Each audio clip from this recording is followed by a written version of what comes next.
शेतकरी मित्रांनो, कांदा उत्पादक शेतकरी बांधवांसाठी आताच्या क्षणाची सर्वात महत्त्वाची आणि मोठी बातमी कांदा संदर्भातील एकंदरीतच या ठिकाणी कांदा उत्पादक शेतकऱ्यांसाठी दिलासादायक बातमी. कांदा उत्पादकांना 18 कोटीचे अनुदान.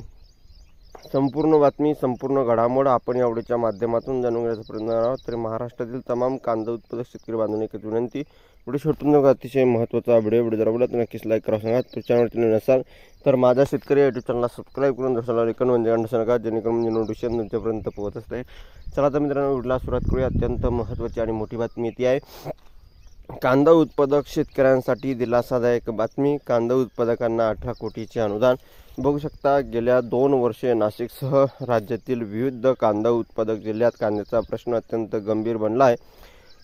केंद्र शासनाने कांदा निर्यात बंदी केल्याने कांद्याचे भाव मोठ्या प्रमाणात कोसळले. त्याचा मोठा फटका शेतकऱ्यांना बसला. मात्र आता कांदा उत्पादक शेतकऱ्यांसाठी दिलासादायक बातमी आहे. 2 वर्षापूर्वी राज्य शासनाने कांदा दर कोसळल्याने शेतकऱ्यांना प्रति क्विंटल 350 रुपये अनुदान जाहीर केले होते. हे अनुदान देण्यास सरकारने उशीर केला, त्यामुळे कांदा उत्पादक शेतकऱ्यांना नाराजी व्यक्त केली जात होती. याबाबत पाठपुरावा राज्याचे अन्न व नागरी पुरवठा मंत्री छगन भुजबळ यांनी केले. मंत्री छगन भुजबळ यांनी प्रयत्नातून नाशिक जिल्ह्यातील